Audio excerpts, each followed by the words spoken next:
So why do all apartment buildings across the nation look the same? So certainly since about 2015, across the nation we've been building a lot of housing, a lot of apartments, and a lot of them have been building typology called podium, also called 5/1. And these buildings have been maligned, let's say, in the media for lots of reasons. But one of the main reasons is they're just really, really large. And typically they'll have 200 to 300 apartments per building or more. This one, for example, has 1,400 units, which is a heck of a lot. Podium buildings are typically mid-rise apartment buildings. Often they're mixed use. So the parking and the retail typically go in the podium on the ground level, and then stacked flats above. Planning departments have required retail and a mix of uses on the ground level. But often these buildings are built in locations where those kind of uses won't be successful. And that's definitely what we see here. We see a lot of space dedicated to potential retail, which goes unleased. And it goes unleased because no business could thrive in this location right now. I think there are a lot of reasons that these buildings maybe look and feel as similar as they do. And one of the major reasons is zoning. We have very little land zoned for multifamily in most US cities. You know, most of our land is single family zoned. So that means the sites that have appropriate underlying zoning are in more commercial areas, they're on more visible sites, and they're usually on sites that are much larger. So I think zoning is a big driver in terms of just where these buildings are located and just the outsized maybe presence that they have in our daily lives.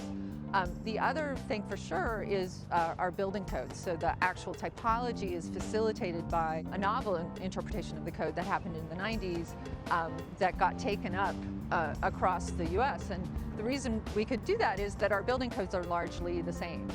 Cities use model codes.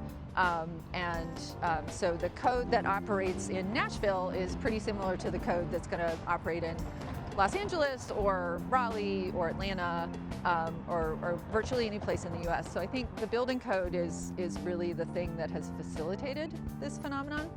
But I think also we're seeing institutional capital, we're seeing national instead of local developers, and I think all of those incentives that go along with that point to creating a product that's more similar than more different, right? Because those similarities allow people to build more efficiently, build more quickly, and that's going to mean a better return. The other thing I think that's really important about these buildings, because two things really.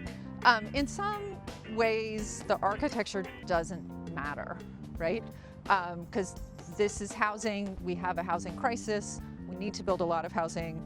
We want it to be good quality design, but it doesn't need to necessarily be innovative design because these are essentially background buildings. They form the backdrop of our lives. They may not necessarily be the focus of our lives. So I think that is an important thing to keep in mind because I think the critics of these buildings aren't perceiving them that way at all. They're perceiving them as foreground buildings, as objects, and they're looking at them as a singular kind of entity rather than looking at the building in its context. The other thing I think is really important is what we really need to get right about these buildings is the urban design. So how the building meets the ground, how it meets the street, how it addresses the street. And I think if we get that right, these buildings are going to be better community members